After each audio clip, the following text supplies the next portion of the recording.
जय हिंद मेरे दोस्तों, आपका स्वागत है आपके अपने YouTube चैनल प्रीतम एकेडमी परिवार में। और मैं हूं सूरज कुमार। तो कैसे हैं आप लोग?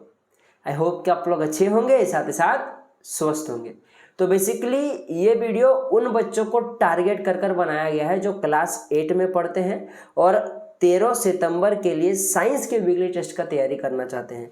इस वीडियो में हम लोग आपका 13 सितंबर के वीकली टेस्ट के लिए, जिसमें आपका साइंस का क्वेश्चन पूछा जाएगा, उसके लिए कुछ मोस्ट इंपॉर्टेंट सब्जेक्टिव और ऑब्जेक्टिव दोनों टाइप के क्वेश्चंस इस वीडियो में बनाकर लेकर आए हैं, जो आपके एग्जाम में डायरेक्ट पूछा जाएगा। और ये सभी प्रश्न ऐसा नहीं कि सिर्फ वीकली टेस्ट में आएगा, जो आपका फाइनल एग्जाम होगा ना, उसमें भी आपको इस टाइप के क्वेश्चन जरूर देखने को मिलेंगे। ठीक है, तो चलिए स्टार्ट करते हैं। सबसे पहले हम लोग कुछ ऑब्जेक्टिव क्वेश्चन को कवर करेंगे, फिर देन जाके हम लोग सब्जेक्टिव क्वेश्चन को कवर करेंगे। ठीक है, तो देखिए जो सबसे पहला हमारे पास ऑब्जेक्टिव क्वेश्चन आता है, लिखा है कि ढलान वाली सतहों पर घर्षण बल हो जाता है। तो जब भी ढलान आती है ना, इस प्रकार से डाउन जब भी आता है, तो उसमें क्या होता है, अगर ऊपर से कोई वस्तु आ रही है तो उसमें घर्षण क्या हो जाता है, जनरली घट जाता है। ठीक है ना, इसलिए देखोगे कि ढलान से आते वक्त आपको जोर नहीं लगाना पड़ता है, परंतु इसका उल्टा भी सही है। अगर ढलान वाली सतह है और अगर आप लोग ऊपर की ओर चढ़ोगे तो घर्षण बढ़ जाएगा। ठीक है ना, तो वो नहीं पूछा गया, जनरली यहाँ पे ये पूछा गया कि अगर ढलान है तो वहाँ पे घर्षण बल क्या होगा। तो यहाँ बात एक्चुअली ऊपर से नीचे ही की बात हो रही है, यानी कि घर्षण कम हो जाएगा। बी नंबर का ऑप्शन आपका करेक्ट हो जाएगा। चलिए 2 नंबर के प्रश्न पर आते हैं। देखिए 2 नंबर के प्रश्न पर लिखा है कि तरल पदार्थों के कारण उत्पन्न घर्षण को क्या कहते हैं। बेसिकली ये क्वेश्चन तो कोई भी बच्चा ऑप्शन देके हिट मार सकता है, तरल घर्षण होगा, यही सही आंसर होगा। और एक डाउट मैं आप लोग का क्लियर करना चाहूंगा, बहुत बच्चे को तरल का मतलब पानी समझ में आता है। नहीं, तरल का मतलब ये होता है कि वे सारे पदार्थ इस ब्रह्मांड में बोलो या इस धरती में जो बह सकते हैं वो सभी तरल में आते हैं। जैसे कि हवा बहता है तो हवा भी तरल में ही आता है। जी हाँ, आप लोग सही समझ रहे हो, हवा भी तरल में आता है, जल भी तरल में आता है, कोई तेल हो गया ये भी तरल में ही आता है। ठीक है, तो चलिए नेक्स्ट प्रश्न की ओर बढ़ते हैं।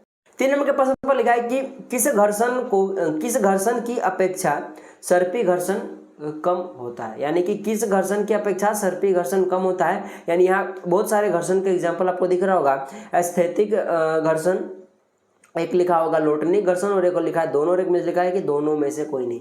यानी 4 ऑप्शन है, 4 ऑप्शन में से बेसिकली 2 ही आपको घर्षण का नाम दिख रहा होगा, एक स्थैतिक घर्षण और एक लोटनिक घर्षण। तो इन दोनों में से कौन सा ऐसा घर्षण है जो सर्पी घर्षण से कम होता है। तो आपको पता होगा स्थैतिक घर्षण सबसे ज्यादा होता है, उसके बाद आपके पास सर्पी घर्षण, फिर जाके लोटनी घर्षण आता है। सर्पी घर्षण को होता है घिसाड़ना, जैसे आपको कोई धकेलेगा, अगर जमीन में खींचेगा तो कैसे घिसड़ोगे आप लोग, तो होता है घर्षण, वो हो गया आपके पास सर्पी घर्षण। लेकिन अगर आप लोग बॉल को गड़काओगे तो वो गड़केगा, गड़कने वाली चीजें उसको सर्पी घर्षण बुलाता है। तो यहाँ पे सही आंसर बेसिकली बी नंबर का हो जाएगा, लोटनी घर्षण। लोटनी घर्षण होता है वो सर्पी घर्षण से कम होता है, और सबसे ज्यादा स्थिति घर्षण। ठीक है, 4 नंबर के प्रश्न पर आते हैं। लिखा कि तरल, देख लो यहाँ पे लिखा हुआ एग्जाम्पल में हवा और जल। ठीक है, तरल में गति करने वाली वस्तु को उचित आकार देकर घर्षण बल डैश किया जाता है। क्या किया जाता है? उचित आकार देकर उसका घर्षण कम किया जाता है। अच्छा, एरोप्लेन को चपटा क्यों नहीं बनाया जाता है, उसको मुंह के तरफ उसका सुबालू क्यों रखा जाता है, यानी कि नुकीला क्यों रखा जाता है? क्योंकि आकृति डिपेंड करता है। ठीक है ना, आकृति खराब होगा तो घर्षण ज्यादा होगा। ठीक है, तो आकृति डिपेंड करता है, अगर आकृति अच्छा होगा तो क्या होगा, घर्षण कम होगा, इसीलिए यहाँ पे कम सही आंसर हो जाएगा। ठीक है, क्योंकि आकृति क्या करता है, घर्षण को कम कर देता है। चलिए आगे बढ़ते 5 नंबर प्रश्न लेगा है कि किस आकृति की वस्तु पर तरल घर्षण कम हो जाता है। यानी कि यहाँ पे कौन सा ऐसा आकृति है जिसमें तरल घर्षण कम लगता है। अगेन तरल का मतलब सिर्फ जल ही नहीं होता है, जल, हवा, इस प्रकार की सारी चीजें आती है जो बहती है। तो नौकाकार अगर रहेगा तो वो क्या हो जाएगा, अगर नोक जैसा रहेगा, उसका मुठ हो, सुबालू बोलो या फिर बोलो कि नुकीला रहेगा, तो वो उसमें घर्षण कम लगेगा, इसलिए सी नंबर का ऑप्शन कट हो जाएगा। 6 नंबर के प्रश्न पर आते हैं। लिखा है तेलीय सतह से क्या होता है, घर्षण घटता है, यानी कि आपके पास ये नंबर का ऑप्शन करेक्ट हो जाएगा।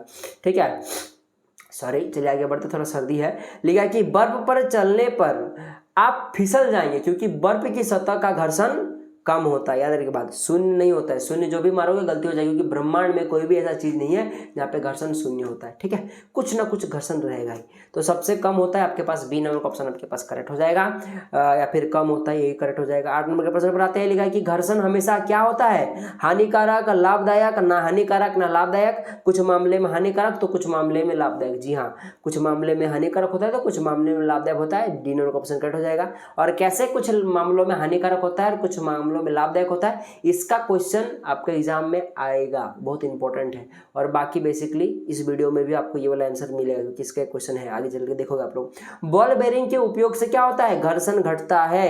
बी नंबर का ऑप्शन करेक्ट हो जाएगा। 10 नंबर के प्रश्न पर आते हैं। लिखा है कि टायर के तलवों की गोटी क्या करती है, घर्षण बढ़ा देती है। इस कारण से टायर जो होता है वो गाड़ी को या फिर जिसमें भी टायर लगा उसको छलकने नहीं देता, स्लाइड नहीं करने देता, फिसल के गिरते नहीं हो आप, ठीक हो। क्यों टायर क्या करता है, घर्षण को बढ़ा देता है। ये नंबर ऑप्शन करेक्ट हो जाएगा, ठीक है। चलिए आगे बढ़ते हैं नेक्स्ट प्रश्न की ओर। देख लो 11 नंबर के प्रश्न पर लिखा है कि 4 बच्चों को, देखो यहाँ पे 4 बच्चे हैं, ठीक है। 4 बच्चों में से एक है लोटनिक, एक सर्पी तथा तरल घर्षण के कारण उत्पन्न घर्षण बलों को घटते क्रम में व्यवस्थित करने के लिए कहा गया। यानी कि यहाँ पे 4 बच्चे हैं, देख लो 4 बच्चों ने क्या किया, इस प्रकार से बच्चा 1, बच्चा 2, बच्चा 3, बच्चा 4, इन चारों बच्चों ने जिस प्रकार से 4 ऑप्शन दिख रहा है, तो चारों ऑप्शन क्या गया है कि 4 बच्चों ने एक एक करके सजाया है, ठीक है। और कैसे सजाया कि ये जो आपके पास लोटनी और सर्पी और जो तरल घर्षण होता है इनको घटते क्रम में, तो आपको बताना है कि इन चारों में से कौन सा ऑप्शन सही है, फिर कौन से बच्चे ने सही क्रम में व्यवस्थित किया, यही क्वेश्चन पूछा है, ठीक है। तो सबसे ज्यादा होता है लोटनी, फिर सर्पी, फिर तरल, जो कि गलत बात है।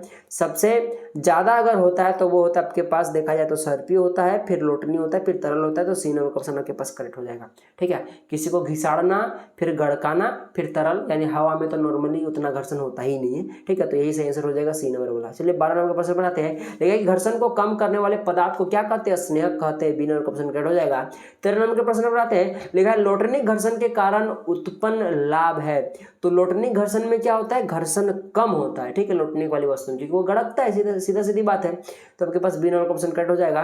14 नंबर के प्रश्न पर आते हैं। लिखा है कि तरल द्वारा लगाए गए घर्षण बल को क्या कहते हैं। अभी हम लोगों ने पढ़ा था कि तरल घर्षण कहते हैं, उसी को हम लोग कर्षण भी बोलते हैं। याद रखिए एक बात, यही एग्जाम में अगर आएगा तो यही आएगा, ठीक है, कर्षण वहां पे लिखा होगा।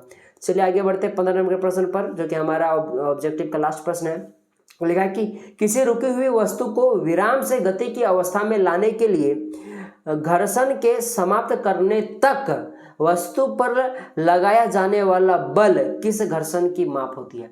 यानी कि जैसे आप कोई वस्तु को धक्का दे रहे हो, तो जब तक वो मूव करना शुरू ना कर जाए, यानी कि जब तक वो वहां से घसके ना या चलना शुरू ना कर जाए, तब तक जो आप बल लगाए वो बल बेसिकली उस जो आपका वस्तु था जिसको आप लोग धक्कर रहे थे, ठीक है, उसके घर्षण को हटाने में लग गया, ठीक है। तो बेसिकली किस घर्षण को हटाने में वो बल लगा था, तो बेसिकली उस वस्तु के स्थैतिक घर्षण को हटाने में लग गया था, ठीक है। इसलिए सी नंबर का ऑप्शन करेक्ट हो जाएगा।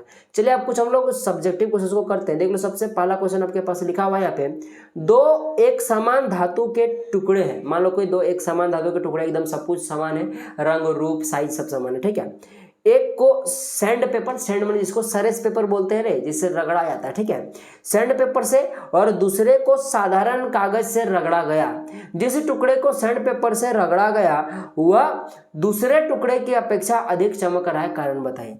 सीधा सीधी पूछ रहा है कि आपके पास 2 धातु है, 2 भी सेम प्रकार का, अगर सोना है तो दोनों सोना है, अगर दोनों लोहा है तो लोहा है, ठीक है। उसे एक धातु को सैंड पेपर से रगड़ा गया और दूसरे टुकड़े को नॉर्मल कागज से रगड़ा गया। तो जिसको सैंड पेपर से रगड़ा गया वो चमकने क्यों लगा, जबकि कागज वाला कुछ नहीं हुआ। तो भाई साहब क्योंकि समझो सैंड पेपर का जो सतह होता है बहुत ही खुरदुरा होता है, ठीक है ना, जिस कारण से उसको रगड़ने पर क्या होता है कि जो आपका धातु था, जिस धातु को सैंड पेपर से रगड़ा गया, जिस पार्ट को, क्योंकि 2 पार्ट है उसका, माने कि 2 टुकड़ा है, तो जिस टुकड़े को सैंड पेपर से रगड़ा गया उसमें घर्षण ज्यादा निकला, किसकी अपेक्षा, जिसमें कागज वाले टुकड़ा से, ठीक है ना। तो क्या हुआ कि उसका सतह खुरदुरा गया, उसका सतह वहां से समझो कि साफ हो गया घर्षण के कारण। इसी कारण से क्या होता है कि सैंड पेपर वाला जो टुकड़ा था लोहा वाला वो साफ हो गया, वो चमकने लगा, परंतु जो कागज वाला होगा उसमें घर्षण नहीं निकला, जिस कारण से वो साफ नहीं हो पाया।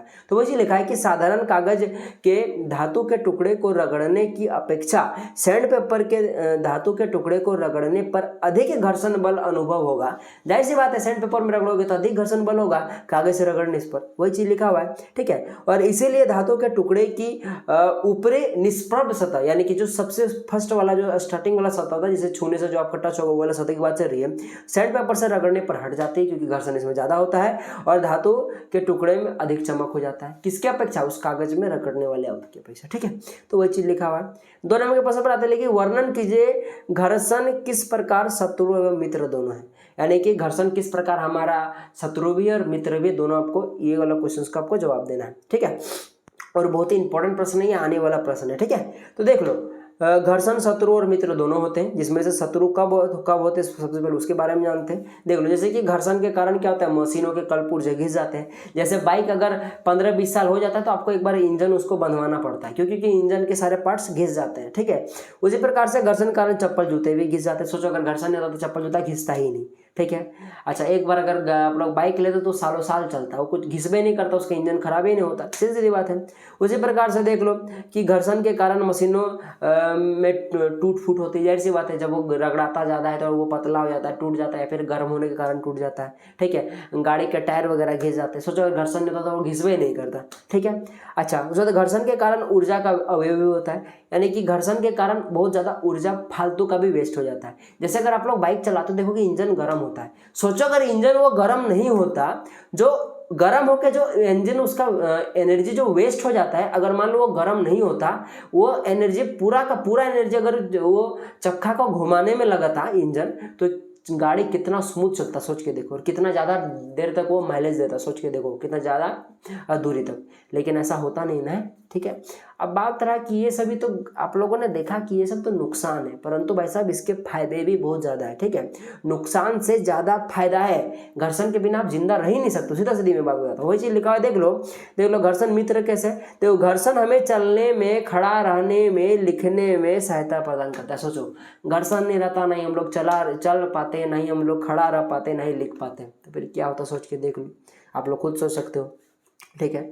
वाहनों में ब्रेक ही नहीं लगता, वही चीज लिखा है कि वाहनों में ब्रेक लगाने में भी घर्षण सहायता करता है। ब्रेक ही नहीं लगता, एक बार जहाँ गाड़ी शुरू हो गया वो चलते चला जाता, ठीक है। अच्छा, वाहनों के चलने के लिए भी घर्षण आवश्यक होता है। जाहिर सी बात है, जब तक घर्षण नहीं होगा वाहन नहीं चल पाएगा, क्योंकि टायर स्केटिंग कर जाएगा। इंजन में घर्षण होगा नहीं, तब तक वो चेन घुमा नहीं पाएगा।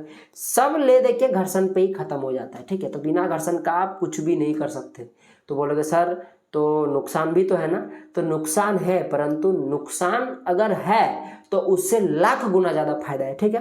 तो इस प्रकार से हम लोगों ने कुछ सब्जेक्टिव और ऑब्जेक्टिव दोनों टाइप के प्रश्नों को कवर कर लिया। अगर मेरा एक्सप्लेनेशन, अगर ये वीडियो पसंद आए तो लाइक जरूर कीजिएगा, अपने दोस्तों तक जरूर शेयर कीजिएगा, ठीक है।